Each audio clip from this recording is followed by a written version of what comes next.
नमस्कार दोस्तों, स्वागत है आपका अपने चैनल एग्ज़ाम टिप्स पर। आज हम स्पेशल एजुकेशन एग्ज़ाम सीरीज के अंतर्गत एक इम्पॉर्टेंट टॉपिक के बारे में पढ़ने वाले हैं। इस टॉपिक में हम डिस्ग्राफिया, डिसकैल्कुलिया, डिसलेक्सिया और डिस्प्रैक्सिया के प्रश्नों के बारे में पढ़ेंगे। अगर आपने टीचर एग्ज़ाम कोई भी दिया हो, चाहे वो टेट हो, सीटेट हो या स्पेशल एजुकेशन एग्ज़ाम का कोई पेपर हो, तो इससे एक या दो प्रश्न या उससे अधिक प्रश्न बनते हैं जो एग्ज़ाम में अक्सर पूछे जाते हैं और हर पेपर में आते हैं। तो आज हम इसी टॉपिक को से बनने वाले सारे इम्पॉर्टेंट क्वेश्चन को पढ़ेंगे। इससे पहले जो लोग हमारे चैनल पर पहली बार आए हैं वो एग्ज़ाम टिप्स चैनल को ज़रूर सब्सक्राइब कर लें और लाइक भी कर दें, ताकि आपका जो स्पेशल एजुकेशन एग्ज़ाम की तैयारी है और भी बेहतर ढंग से हो सके। तो हम बढ़ते हैं आज के पहले प्रश्न की ओर। पहला प्रश्न होगा जो डिस्ग्राफिया टॉपिक से है। तो पहला प्रश्न है, डिस्ग्राफिया मुख्य रूप से किस कौशल को प्रभावित करता है? तो जो डिस्ग्राफिया होता है मुख्य रूप से लिखना और हस्तलेख को प्रभावित करता है, यानी डिस्ग्राफिया जो होता है लिखने से संबंधित होता है। नेक्स्ट क्वेश्चन है, डिस्ग्राफिया एक सामान्य लक्षण क्या है? यानी डिस्ग्राफिया के एक सामान्य लक्षण क्या है? तो ये अस्पष्ट और अनियमित हस्तलेख है। नेक्स्ट क्वेश्चन है, डिस्ग्राफिया वाले बच्चों को लिखते समय क्या कठिनाई हो सकती है? तो जो डिस्ग्राफिया वाले बच्चे होते हैं उनको लिखते समय अक्षरों का सही आकार और रिक्त बनाने में कठिनाई हो सकती है। तो इसका जो ऑप्शन नंबर ए राइट हो जाएगा।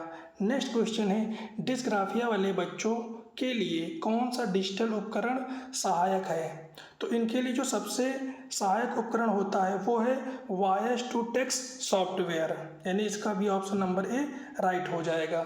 नेक्स्ट क्वेश्चन है, डिस्ग्राफिया वाले बच्चों के लिए कक्षा में क्या व्यवस्था महत्वपूर्ण है? तो इनके लिए जो है लिखित कार्यों के लिए अतिरिक्त समय दिया जाना चाहिए ताकि इनके लेखन में सुधार हो सके। तो इसका ऑप्शन नंबर ए राइट हो जाएगा। नेक्स्ट है, डिस्ग्राफिया वाले बच्चों के लिए कौन सी गतिविधि सहायक है? तो इनके लिए जो है टाइपिंग और कीबोर्ड का अभ्यास जो है वो सहायक होता है ताकि उनकी हस्तलेख सही हो सके। नेक्स्ट है, डिस्ग्राफिया का एक और लक्षण क्या हो सकता है? तो जो डिस्ग्राफिया का लक्षण होता है वो लिखते समय थकान और दर्द महसूस होता है, यानी जिन बच्चों में डिस्ग्राफिया होता है उनको लिखते समय क्या होता है, थकान और दर्द महसूस होने लगता है हाथों में। नेक्स्ट क्वेश्चन है, डिस्ग्राफिया वाले बच्चों के लिए कौन सा शिक्षण दृष्टिकोण उपयोगी है? तो इनके लिए जो है मल्टी सेंसरी लेखन अभ्यास सबसे उपयोगी माना जाता है। डिस्ग्राफिया वाले बच्चों को लिखने में कठिनाई का एक कारण क्या है? तो इनके लिए जो लिखने में कठिनाई का मेन एक कारण है वो महीन मोटर कौशल में कमी होती है, यानी ऑप्शन नंबर ए इसका राइट हो जाएगा। तो आप देख रहे होंगे कि किस तरह के प्रश्नों का समावेशन किया गया है। तो जो भी लोग चैनल पे पहली बार आए हैं और वो स्पेशल एजुकेशन एग्ज़ाम की तैयारी करते हैं वो चैनल को सब्सक्राइब कर लें, साथ में वीडियो को भी लाइक कर दें और अपने दोस्तों में भी शेयर कर दें। अगला यानी 10 नंबर क्वेश्चन है, डिस्ग्राफिया वाले बच्चों के लिए कौन सा उपकरण लेखन में सहायता करता है? तो इनके जो लेखन में सहायता करता है वो ग्रिप सहायक पेंसिल, यानी ग्रिप सहायक पेंसिल वो होती है जो पकड़ में आसानी से आ जाती है और उससे लिखने में दर्द भी नहीं महसूस होता है। अगला क्वेश्चन है, डिस्ग्राफिया वाले बच्चों के लिए शिक्षण में क्या प्राथमिकता होनी चाहिए? तो जो इनमें प्राथमिकता होनी चाहिए वो लेखन कौशल में धीरे धीरे सुधार होना चाहिए, यानी ऐसे बच्चों को देखना चाहिए कि इनके लेखन कौशल में हम धीरे धीरे सुधार करें ताकि इनमें जो ये कमी होती है उसको दूर किया जा सके। नेक्स्ट क्वेश्चन है, डिस्ग्राफिया वाले बच्चों को किस प्रकार के कागज़ की आवश्यकता हो सकती है? तो इनको जो आवश्यकता होती है वो रेखांकित और ग्राफ पेपर पर होती है। क्यों? क्योंकि जब रेखांकित होते हैं तो उसमें क्या होता है, इनको पता रहता है कि यहीं तक लिखना है, इससे आगे नहीं जाना है, ताकि उनकी लिखावट में सुधार हो सके। इसलिए जो है उनको रेखांकित और ग्राफ पेपर दिया जाता है, ये चीज़ याद रखेंगे। नेक्स्ट क्वेश्चन है, डिस्ग्राफिया का एक और लक्षण क्या है? तो डिस्ग्राफिया का जो एक और लक्षण होता है वो वर्तनी में लगातार त्रुटियाँ, यानी क्या होता है, लिखते तो हैं, पहली तो बात लिखने में उनको दिक्कत होती है, उनका हस्तलेख नहीं सही बन पाता है, हाथों में दर्द होने लगता है, उसके साथ साथ वो उसमें गलतियां भी बहुत करती हैं, यानी त्रुटियां भी अत्यधिक होती हैं। तो ये भी एक लक्षण है, इसको भी ध्यान रखेंगे। अगला क्वेश्चन है, डिस्ग्राफिया वाले बच्चों के लिए कक्षा में क्या उपयोगी है? तो इनके लिए जो है लिखित कार्यों के लिए वैकल्पिक विकल्प जैसे मौखिक उत्तर भी जो है उपयोगी है। तो इसका ऑप्शन नंबर ए राइट हो जाएगा। डिस्ग्राफिया वाले बच्चों के लिए कौन सी चिकित्सा सहायक हो सकती है? तो इनके लिए जो है व्यावसायिक चिकित्सा यानी ऑक्यूपेशनल थेरेपी जो है सहायक हो सकती है। नेक्स्ट है, डिस्ग्राफिया वाले बच्चों के लिए कौन सा शिक्षण उपकरण सहायक होता है? तो इनके लिए जो है लेखन टेम्पलेट्स जो होते हैं वो सहायक होते हैं, जिनके माध्यम से ये क्या करते हैं, लिखना सीखते हैं। डिस्ग्राफिया वाले बच्चों को लिखते समय क्या करना चाहिए? तो ऐसे बच्चों को लिखते समय क्या करना चाहिए, छोटे छोटे लेखन सत्र लेना चाहिए, यानी छोटी छोटी चीज़ों को मिला मिलाकर लिखकर जो है प्रयास करना चाहिए। नेक्स्ट है, डिस्ग्राफिया की पहचान कैसे की जा सकती है? तो जो डिस्ग्राफिया की पहचान है वो लेखन और मोटर कौशल का मूल्यांकन करके जो है उनकी पहचान की जा सकती है। इससे देखो ये होता है कि एक तो इनकी हस्तलेख कैसा उससे पता चल जाता है, दूसरा क्या होता है, ये कितनी त्रुटियां कर रहे हैं इससे भी पता किया जा सकता है और हम पता लगा सकते हैं कि इसमें डिस्ग्राफिया की कमी है कि नहीं। नेक्स्ट है, डिस्ग्राफिया वाले बच्चों के लिए कौन सा डिजिटल उपकरण लेखन में सुधार करता है? तो ये जो है टच स्क्रीन टैबलेट जो है इनके लेखन प्रणाली में सुधार करता है। अगला क्वेश्चन है, डिस्ग्राफिया वाले बच्चों के लिए शिक्षण का मुख्य लक्षण क्या होता है? तो जो मुख्य लक्षण होता है लेखन और संचार कौशल में सुधार। अब जो हम अगला टॉपिक पढ़ेंगे वो है डिसलेक्सिया से संबंधित। अभी हम टॉपिक पढ़ रहे थे डिस्ग्राफिया जिसमें हमने 20 प्रश्नों का अध्ययन किया है। अगला हमारा जो टॉपिक है वो डिसलेक्सिया है जिसके हम इम्पॉर्टेंट 20 क्वेश्चन को पढ़ने वाले हैं। तो जिन भाइयों ने अभी तक चैनल को नहीं सब्सक्राइब किया वो चैनल को सब्सक्राइब करके अपने दोस्तों में वीडियो को भी शेयर कर दें, क्योंकि ऐसी महत्वपूर्ण वीडियो सिर्फ हमारे चैनल पे उपलब्ध कराई जाती हैं। इसके साथ साथ स्पेशल एजुकेशन एग्जाम सीरीज भी कराई जा रही है। लमसम में उसके 4 पार्ट हो गए हैं जो 100 क्वेश्चन के हैं, तो आप लोग उसे भी देख लें और अपनी तैयारी को और बेहतर ढंग से मजबूत करें। क्वेश्चन नंबर इसका फर्स्ट हो जाएगा, डिसलेक्सिया मुख्य रूप से किस कौशल को प्रभावित करती है? तो ये जो है पढ़ना और वर्तनी। अगर हम आपसे पूछें कि अभी क्या पढ़ रहे थे, डिस्ग्राफिया ये लेखन से संबंधित होती है, जबकि डिसलेक्सिया किससे संबंधित होती है, वो पढ़ने और वर्तनी से संबंधित होती है। क्वेश्चन नंबर 2 है, डिसलेक्सिया वाले बच्चों का एक सामान्य लक्षण क्या है? तो इनका जो सामान्य लक्षण होता है वो शब्दों को उलट पलट कर ये पढ़ते हैं। नेक्स्ट क्वेश्चन है, डिसलेक्सिया वाले बच्चों को पढ़ते समय क्या कठिनाई हो सकती है? तो ध्वनियों को अक्षरों से जोड़ने में कठिनाई हो सकती है, यानी ऑप्शन नंबर इसका ए राइट हो जाएगा। नेक्स्ट क्वेश्चन है, डिसलेक्सिया वाले बच्चों के लिए कौन सा डिजिटल उपकरण सहायक होता है? तो इनके लिए टेक्स्ट टू स्पीच सॉफ्टवेयर जो है सहायक होता है, यानी ऑप्शन नंबर ए इनका राइट आंसर हो जाएगा। नेक्स्ट क्वेश्चन है, डिसलेक्सिया वाले बच्चों के लिए कक्षा में क्या व्यवस्था महत्वपूर्ण है? तो इनके लिए जो है पढ़ने के लिए अतिरिक्त समय जो है ये महत्वपूर्ण है, ताकि इनको और अच्छे तरीके से पढ़ना और सही उच्चारण करना सिखाया जा सके। इसलिए इनको क्या किया जाता है, पढ़ने के लिए अतिरिक्त समय दिया जाता है। ये भी अच्छे से याद कर लेंगे। डिसलेक्सिया वाले बच्चों के लिए कौन सी गतिविधि सहायक है? तो इनके लिए जो है ऑडियो बुक सुनना जो है क्या है, सहायक है। डिसलेक्सिया का एक और लक्षण क्या हो सकता है? तो ये इनका जो एक और लक्षण होता है वो वर्तनी में लगातार त्रुटियों को करना भी एक इनका मुख्य लक्षण हो सकता है। डिसलेक्सिया वाले बच्चों के लिए कौन सा शिक्षण दृष्टिकोण उपयोगी होता है? तो इनके लिए जो है मल्टी सेंसरी शिक्षण जिसमें दृश्य, श्रव्य और स्पर्श आता है वो उपयोगी होता है। डिसलेक्सिया वाले बच्चों को पढ़ने में कठिनाई का एक कारण है, तो उनमें जो पढ़ने का एक मेन कारण होता है वो फोनोलॉजिकल प्रसंस्करण में कमी जो है एक मेन कारण होता है। तो इसको अच्छे से याद कर लेंगे, एक इम्पॉर्टेंट पॉइंट है। डिसलेक्सिया वाले बच्चों के लिए कौन सा उपकरण पढ़ने में सहायता करता है? तो ये जो है रंगीन ओवरले और फ्रंट जो है वो पढ़ने में सहायता करता है। डिसलेक्सिया वाले बच्चों के लिए शिक्षण में क्या प्राथमिकता होनी चाहिए? तो इनके लिए जो प्राथमिकता होनी चाहिए वो पढ़ने और वर्तनी कौशल में सुधार की प्राथमिकता होनी चाहिए, यानी ऑप्शन नंबर इसका ए राइट ऑप्शन हो जाएगा। नेक्स्ट क्वेश्चन है, डिसलेक्सिया वाले बच्चों को किस प्रकार की पुस्तकें सहायक हो सकती हैं? तो इनके लिए जो पुस्तकें होती हैं वो बड़े फॉन्ट और सरल पाठ वाली पुस्तकें होनी चाहिए, ताकि इनको पढ़ने में और उनका उच्चारण करने में आसानी हो सके और इनसे त्रुटियों की संभावना कम हो सके। ऐसा इसलिए किया जाता है। डिसलेक्सिया का एक और लक्षण क्या है? तो इनका जो एक और लक्षण होता है शब्दों के बीच में भ्रम का होना, यानी इनको जो है शब्दों के बीच में भ्रम हो जाता है कि क्या शब्द लिखा है और उनको इसको क्या पढ़ना है। नेक्स्ट क्वेश्चन है, डिसलेक्सिया वाले बच्चों के लिए कक्षा में क्या उपयोगी है? तो इनके लिए जो उपयोगी होता है वो क्या होता है? लिखित कार्यों के साथ मौखिक निर्देश जो है उपयोगी होता है। अगला है, डिसलेक्सिया वाले बच्चों के लिए कौन सी चिकित्सा सहायक हो सकती है? तो इनके लिए जो चिकित्सा सहायक होती है वो क्या होती है? पढ़ने में विशेष चिकित्सा जो है इनके लिए सहायक चिकित्सा होती है।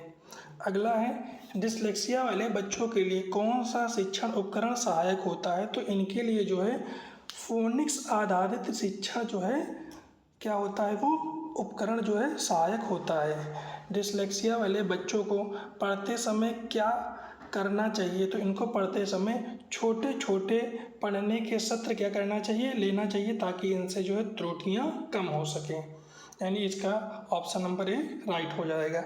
नेक्स्ट है, डिसलेक्सिया की पहचान कैसे की जाती है? तो इसकी जो पहचान होती है पढ़ने और भाषा कौशल का मूल्यांकन करके जो है की जाती है। डिसलेक्सिया वाले बच्चों के लिए कौन सा डिजिटल उपकरण पढ़ने में सुधार करता है? तो इनका जो है स्क्रीन रीडर जो है वो डिजिटल उपकरण है जो पढ़ने में इनके सुधार करता है, यानी इसमें ये होता है कि जब ये कोई वर्ड बोलते हैं तो उसका वो उच्चारण करता है और इनको पता चल जाता है कि ये किस में त्रुटि कर रहे हैं। डिसलेक्सिया वाले बच्चों के लिए शिक्षा का मुख्य लक्ष्य क्या है? तो इनका जो मुख्य लक्ष्य होता है वो पढ़ने और संचार कौशल में सुधार का होता है, यानी इनका मुख्य लक्ष्य क्या होता है? पढ़ने और संचार कौशल में सुधार करना ही इनका मुख्य लक्ष्य होता है। जिन लोगों ने अभी तक चैनल को सब्सक्राइब नहीं किया वो लोग चैनल को सब्सक्राइब करके हमारे साथ जुड़ जाएं, ताकि आपको स्पेशल एजुकेशन एग्ज़ाम की तैयारी और भी मजबूती से हो सके। अब जो हमारा अगला टॉपिक होने वाला है वो है डिसकैलकुलिया से संबंधित। इसके भी हम 20 प्रश्नों को पढ़ने वाले हैं जो एग्ज़ाम की दृष्टि से बहुत ही महत्वपूर्ण होते हैं। तो इसी क्रम में हमारा पहला क्वेश्चन है, डिसकैलकुलिया मुख्य रूप से किस शैक्षिक क्षेत्र को प्रभावित करता है? तो ये जो है गणित और संख्याओं को जो है प्रभावित करता है, यानी डिसकैलकुलिया किससे संबंधित होता है? तो ये जो है गणितीय और संख्याओं से संबंधित जो है होता है, इसे ध्यान रखेंगे। डिसकैलकुलिया का एक सामान्य लक्षण क्या है? तो इसका जो एक सामान्य लक्षण होता है संख्याओं को समझने में कठिनाई से संबंधित होता है। अगला है, डिसकैलकुलिया वाले बच्चों को गणित में क्या कठिनाई हो सकती है? तो इनको जो कठिनाई होती है मूलभूत गणनाओं को याद करने, यानी इनको क्या होता है याद करने में दिक्कत होती है और ये गणनाओं को याद नहीं कर पाते हैं, यही इनमें मुख्य कठिनाई होती है। अगला है, डिसकैलकुलिया वाले बच्चों के लिए कौन सा डिजिटल उपकरण सहायक होता है? तो इनके लिए जो है गणितीय कैलकुलेटर जो है सबसे जो है सहायक होता है, जबकि व्हील चेयर जो होता है वो अलग है। श्रवण यंत्र जो होता है वो ऊंचाई वाले बच्चों के लिए होता है, और जो ब्रेल रीडर होता है वो विजुअल इम्पेयरमेंट यानी जो है श्रवण बाधित बच्चों के लिए होता है। तो ऑप्शन कौन सा सही हो जाएगा हमारा? गणितीय कैलकुलेटर। अगला है, डिसकैलकुलिया वाले बच्चों के लिए कक्षा में क्या व्यवस्था महत्वपूर्ण है? तो इनके लिए जो है गणित कार्यों के लिए अतिरिक्त समय देना जो है इनके लिए एक महत्वपूर्ण व्यवस्था है। इनको गणित के लिए अलग से समय देना चाहिए और अलग से इन पर ध्यान देना चाहिए, ताकि इनका जो गणितीय और संख्याओं से संबंधित जो इनको प्रॉब्लम होती है उनको अच्छे से सुधारा जा सके। अगला क्वेश्चन है, डिस्कैलकुलिया वाले बच्चों के लिए कौन सी गतिविधि सहायक है? तो इनके लिए जो है मैन्युपुलेटिक्स के साथ गणित का अभ्यास, यानी छोटी छोटी चीज़ों के साथ गणित का अभ्यास कराना जो है इनके लिए सहायक साबित होता है और इनको उसमें जो है लाभ मिलता है। डिस्कैलकुलिया का एक और लक्षण क्या हो सकता है? तो इनका जो एक और लक्षण होता है वो समय और अनुक्रम को समझने में इनको कठिनाई होती है। समय और उसके अनुक्रम को समझने में कठिनाई जो है होती है।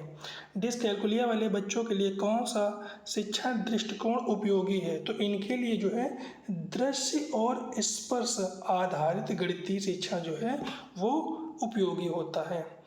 डिस्कैलकुलिया वाले बच्चों को गणित में कठिनाई का एक कारण क्या है? तो इनकी जो एक कठिनाई का मुख्य कारण है वो संख्यात्मक प्रसंस्करण में कमी है, यानी जो संख्यात्मक चीज़ें होती हैं उनको समझने में इनको दिक्कत होती है। अगला है, डिस्कैलकुलिया वाले बच्चों के लिए कौन सा उपकरण गणित में सहायता करता है?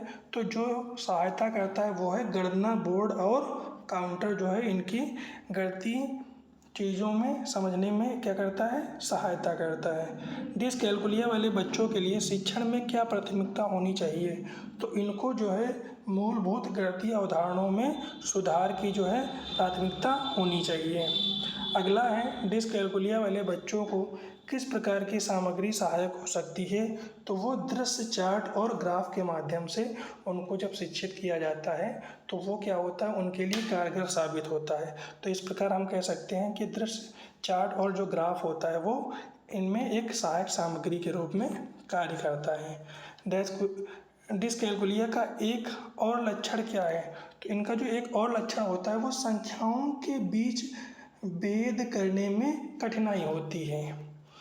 नेक्स्ट यानी 14 नंबर क्वेश्चन है, डिस्कैलकुलिया वाले बच्चों के लिए कक्षा में क्या उपयोगी है? तो इनके लिए जो सबसे उपयोगी होता है गणितीय कार्यों के लिए सरल निर्देश जो है उपयोगी होता है। डिस्कैलकुलिया वाले बच्चों के लिए कौन सी चिकित्सा सहायक हो सकती है? तो इनके लिए जो सहायक चिकित्सा है वो है गणित केंद्रित शैक्षिक हस्तक्षेप जो है इनके लिए सहायक होता है। तो ये इम्पॉर्टेंट है, इसको इस पॉइंट को याद रखेंगे।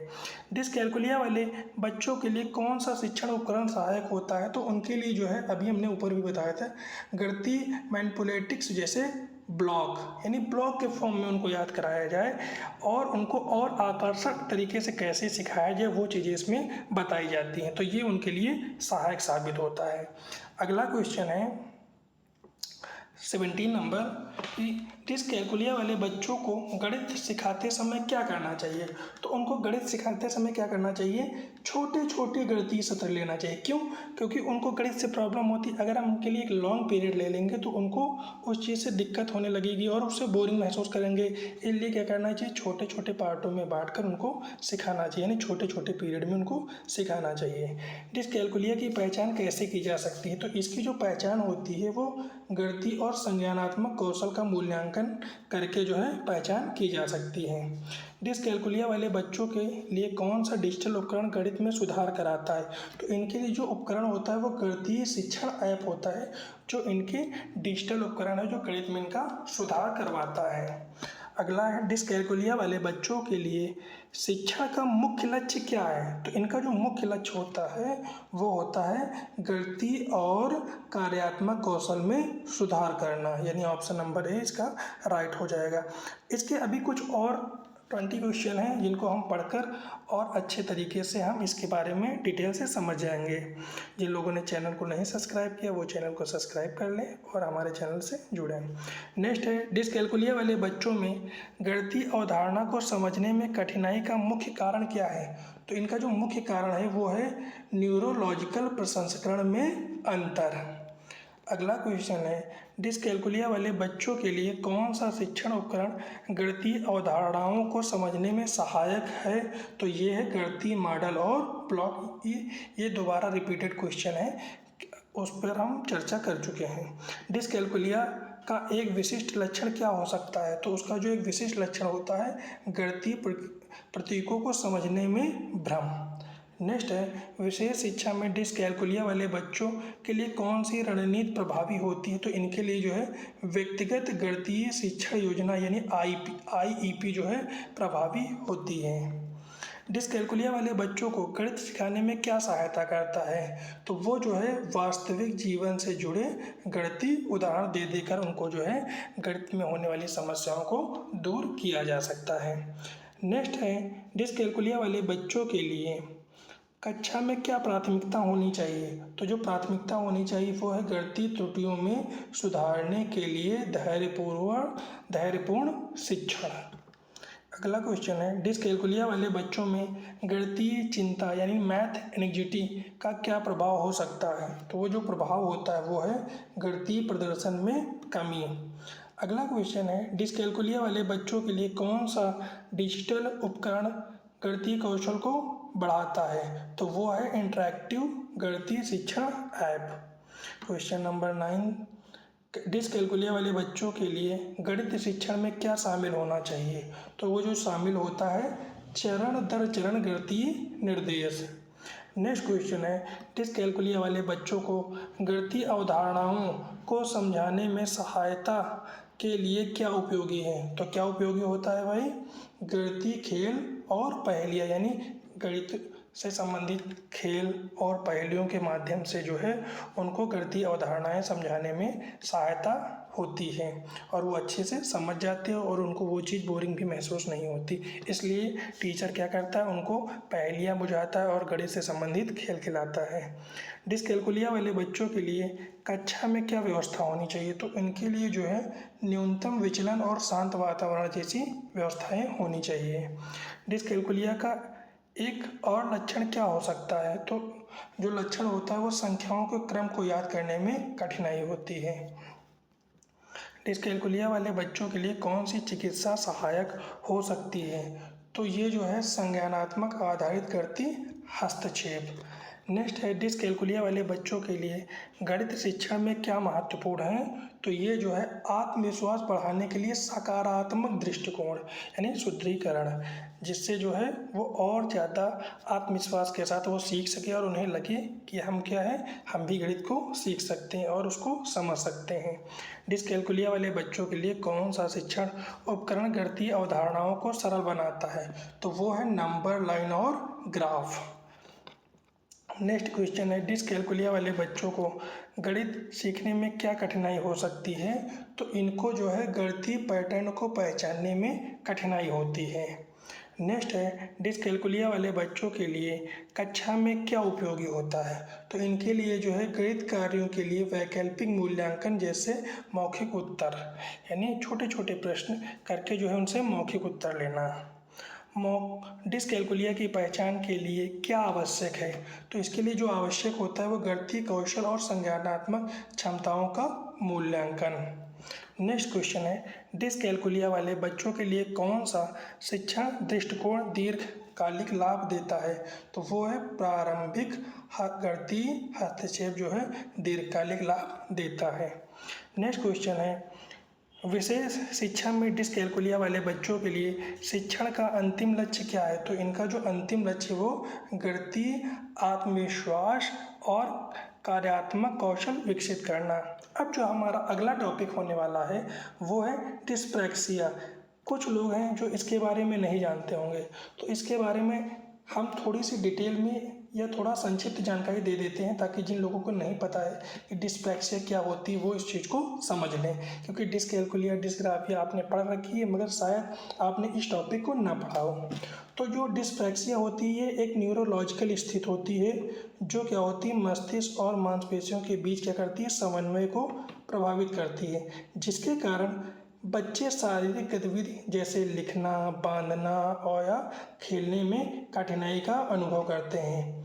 यह स्थिति बुद्धि को प्रभावित नहीं करती है और डिस्प्रैक्सिया वाले बच्चों की बुद्धि सामान्य या औसत से अधिक हो सकती है। विशेष शिक्षा में डिस्प्रैक्सिया वाले बच्चों के लिए व्यक्तिगत शिक्षण योजनाएं IEP, व्यक्तिगत चिकित्सा, मल्टी संवेदी शिक्षण नीतियाँ उपयोगी हैं। अब इस पे आधारित हम क्वेश्चन देखने वाले हैं। डिस्प्रैक्सिया मुख्य रूप से किस क्षेत्र को प्रभावित करता है? तो ये मोटर समन्वय और योजना को प्रभावित करता है। डिस्प्रैक्सिया का एक सामान्य लक्षण क्या है? तो ये इसका जो एक सामान्य लक्षण है वो गतिविधि में अजीबता या अनाड़ीपन है। तो आप देख रहे होंगे कि हर एक टॉपिक से कितने क्वेश्चन बन सकते हैं, उन क्वेश्चनों का समावेश यहाँ पर किया गया है।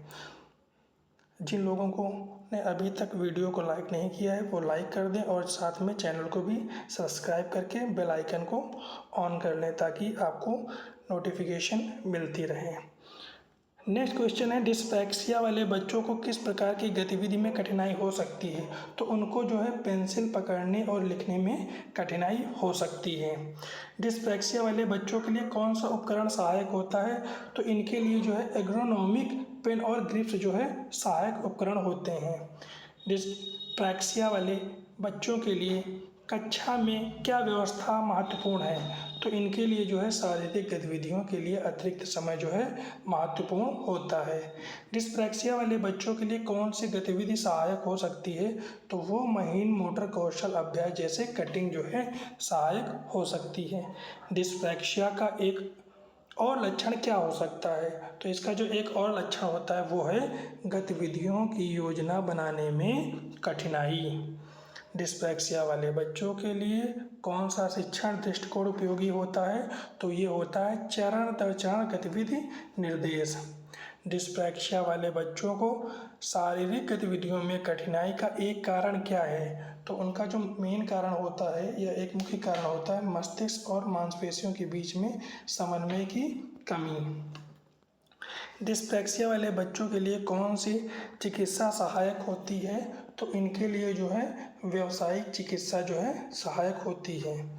डिस्प्रैक्सिया वाले बच्चों के लिए शिक्षण में क्या प्राथमिकता होनी चाहिए? तो इनके लिए जो है मोटर कौशल और आत्मविश्वास में सुधार की प्राथमिकता होनी चाहिए। डिस्प्रैक्सिया वाले बच्चों को कक्षा में किस प्रकार की सहायता की आवश्यकता हो सकती है? तो वो जो है सरल और संचलित गतिविधियों की सहायता की आवश्यकता हो सकती है। डिस्प्रैक्सिया का एक और लक्षण क्या है? तो वो है संतुलन बनाए रखने में कठिनाई। नेक्स्ट क्वेश्चन है 14 नंबर, डिस्प्रैक्सिया वाले बच्चों के लिए कक्षा में क्या उपयोगी है? तो वो है शारीरिक कार्यों के लिए वैकल्पिक मूल्यांकन। नेक्स्ट है, डिस्प्रैक्सिया वाले बच्चों के लिए कौन सा शिक्षण उपकरण मोटर कौशल में सुधार करता है? तो वो है स्पर्श और गति आधारित सामग्री। डिस्प्रैक्सिया वाले बच्चों को दैनिक गतिविधियों में क्या कठिनाई हो सकती है? तो उनको जो कठिनाई होती है कपड़े पहनने या बटन लगाने में। डिस्प्रैक्सिया वाले बच्चों के लिए कौन सी गतिविधि मोटर समन्वय में सुधार करती है? तो इसका ऑप्शन हो जाएगा संचरित शारीरिक व्यायाम। डिस्प्रैक्सिया की पहचान कैसे की जाती है? तो मोटर कौशल और समन्वय का मूल्यांकन। नेक्स्ट है, डिस्प्रैक्सिया वाले बच्चों के लिए कौन सा डिजिटल उपकरण सहायक होता है? तो वो है टच स्क्रीन डिवाइस लेखन के लिए। विशेष शिक्षा में डिस्प्रैक्सिया वाले बच्चों के लिए शिक्षण का मुख्य लाभ क्या है? तो वो है मोटर समन्वय और स्वतंत्रता से सुधार।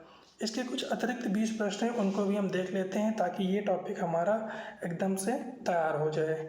डिस्प्रैक्सिया वाले बच्चों में कौन सा क्षेत्र सबसे अधिक प्रभावित होता है? तो वो है मोटर योजना और समन्वय। डिस्प्रैक्सिया का एक विशिष्ट लक्षण क्या हो सकता है? तो ये जटिल गतिविधियों को करने में कठिनाई। नेक्स्ट है, डिस्प्रैक्सिया वाले बच्चों के लिए कौन सा शिक्षण उपकरण मोटर कौशल में सुधार करता है? तो वो है स्पर्श आधारित गतिविधि किट। नेक्स्ट है, विशेष शिक्षा में डिस्प्रैक्सिया वाले बच्चों के लिए कौन सी रणनीति प्रभावी है? तो ये होती है व्यक्तिगत शैक्षिक कार्यक्रम। नेक्स्ट है, डिस्प्रैक्सिया वाले बच्चों को दैनिक जीवन में क्या कठिनाई हो सकती है? तो ये जो होती है जूते के फीते बांधने में कठिनाई हो सकती है, यानी ये दैनिक जीवन के कार्य हैं और जो है डिस्प्रैक्सिया वाले बच्चों में जो है जूते बांधने में दिक्कत हो सकती है। उनके दैनिक जीवन में होने वाली कठिनाइयों में से एक है। डिस्प्रैक्सिया वाले बच्चों के लिए कक्षा में क्या व्यवस्था सहायक है? तो इनके लिए जो है न्यूनतम विचलन और सरल गतिविधियां जो है व्यवस्था इनके लिए सहायक साबित होती हैं। डिस्प्रैक्सिया वाले बच्चों में आत्मविश्वास की कमी का कारण क्या हो सकता है? तो वो होता है शारीरिक गतिविधियों में बार बार असफलता। नेक्स्ट है डिस्प्रैक्सिया वाले बच्चों के लिए कौन सा डिजिटल उपकरण उपयोगी होता है। तो इनके लिए जो है टच स्क्रीन डिवाइस, लेखन और गतिविधियों के लिए जो है उपकरण जो है क्या होते हैं, उपयोगी होते हैं। डिस्प्रैक्सिया वाले बच्चों के लिए शिक्षा में क्या शामिल होना चाहिए। तो उनके लिए दोहराव और संचरित गतिविधियाँ शामिल होना चाहिए, ताकि उनको जो है किसी प्रकार की दिक्कतों का सामना न करना पड़े और वो बार बार उन चीज़ों से सीखते रहें। डिस्प्रैक्सिया वाले बच्चों के लिए कौन सी गतिविधि मोटर समन्वय में सुधार करती है। तो वो है संचरित नृत्य या फिर योग। डिस्प्रैक्सिया वाले बच्चों के लिए कक्षा में क्या प्राथमिकता होनी चाहिए। तो क्या होना चाहिए, मोटर कौशल और आत्मविश्वास पर ध्यान देना चाहिए। अगला है डिस्प्रैक्सिया का एक और लक्षण क्या हो सकता है। तो वो होता है स्थानीय जागरूकता की कमी। डिस्प्रैक्सिया वाले बच्चों के लिए कौन सी चिकित्सा मोटर कौशल में सुधार करती है। तो वो है भौतिक चिकित्सा। नेक्स्ट है डिस्प्रैक्सिया वाले बच्चों के लिए शिक्षण में क्या महत्वपूर्ण होता है। तो सकारात्मक दृष्टिकोण और धैर्य, यानी ऑप्शन नंबर ए। डिस्प्रैक्सिया वाले बच्चों के लिए कौन सा शिक्षण उपकरण सहायक है। तो वो होता है मोटर अभ्यास के लिए मॉडलिंग क्ले, यानी उसके माध्यम से चीज़ें बना बना कर क्या होते हैं उनको सिखाया जाता है। डिस्प्रैक्सिया वाले बच्चों को स्कूल में क्या कठिनाई हो सकती है। तो उनको जो कठिनाई होती है वो शारीरिक शिक्षा कक्षाओं में भाग लेने में कठिनाई हो सकती है। डिस्प्रैक्सिया वाले बच्चों के लिए कक्षा में क्या उपयोगी होता है। तो इनके लिए जो है गतिविधियों को छोटे चरणों में तोड़ना क्या है, उपयोगी होता है। डिस्प्रैक्सिया की पहचान के लिए क्या आवश्यक है। तो ये जो है मोटर और संज्ञानात्मक कौशल का मूल्यांकन जो है वो आवश्यक है। डिस्प्रैक्सिया वाले बच्चों के लिए कौन सी गतिविधि जो है उनका आत्मविश्वास बढ़ाती है। तो वो क्या है, सरल और संचरित शारीरिक खेल जो है उनकी गतिविधि को बढ़ाती है। विशेष शिक्षा में डिस्प्रैक्सिया वाले बच्चों के लिए शिक्षण का अंतिम लक्ष्य क्या है। तो इनका जो अंतिम लक्ष्य होता है वो मोटर समन्वय और कार्यात्मक स्वतंत्रता का लक्ष्य होता है। आज हमने डिस्प्रैक्सिया, डिस्ग्राफिया, डिस्कैल्कुलिया और डिस्ग्राफिया के बारे में हमने पढ़ा है। इससे जितने इम्पोर्टेंट क्वेश्चन बन सकते थे उन सभी को हमने यहाँ पर इंक्लूड किया है। आप इन क्वेश्चनों को बार बार अभ्यास करके अच्छे से इनको याद कर ले, क्योंकि ये हर एग्ज़ाम की दृष्टि से बहुत ही महत्वपूर्ण है। इसके साथ साथ चैनल को सब्सक्राइब करके नोटिफिकेशन बेल को ऑन कर लीजिए, ताकि ऐसे ही स्पेशल एजुकेशन से संबंधित वीडियो आपको मिलती रहे और आपकी तैयारी बेहतर होती रहे। पूरा वीडियो देखने के लिए धन्यवाद। जय हिंद, जय भारत। पढ़ते रहिए, खुश रहिए।